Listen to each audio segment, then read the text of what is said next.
21শে ফেব্রুয়ারি ভাষা দিবসের দিন শিলিগুড়ির কাঞ্চনজঙ্ঘা স্টেডিয়ামে একটি সরকারি অনুষ্ঠানে যোগ দিয়েছিলেন মুখ্যমন্ত্রী মমতা বন্দ্যোপাধ্যায় ও সেই অনুষ্ঠানকে ঘিরে সভামঞ্চ থেকে শুরু করে সমস্ত কিছু তৈরি করা হয় কাঞ্চনজঙ্ঘা স্টেডিয়ামে। তবে সভামঞ্চ তৈরির ফলে মাঠের কয়েকটি জায়গায় মাটি ঘুরে গর্ত করা হয়েছিল এবং সরকারি অনুষ্ঠান শেষ হওয়ার পর থেকে স্টেডিয়াম ময়দানকে ফের আগের রূপে ফিরিয়ে আনতে তৎপর শিলিগুড়ি পুর নিগম। শুক্রবার শিলিগুড়ির মেয়র গৌতম দেব খোদ কাঞ্চনজঙ্ঘা স্টেডিয়াম পরিদর্শনে যান। এছাড়াও এদিন মেয়রের সাথে উপস্থিত ছিলেন পুর কমিশনার সোনম ওয়ান্দি ভুটিয়া।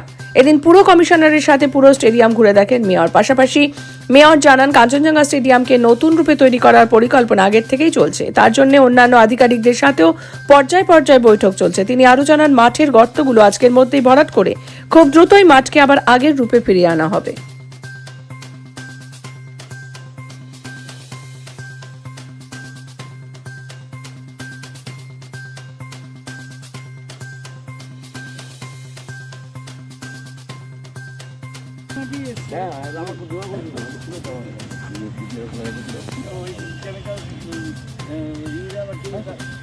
ওদেরকে জিজ্ঞেস করছি আমরা কলকাতা তো জিজ্ঞেস করি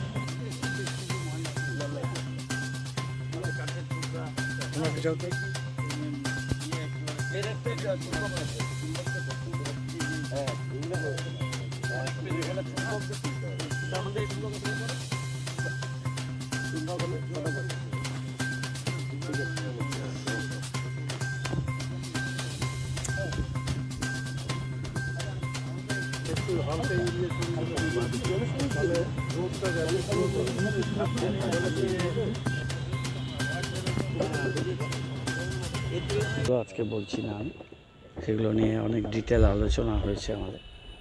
মাঠটা দেখলাম, মাঠটা কাল পরশু থেকে মাঠের গর্তগুলো এখন বোঝানো হচ্ছে।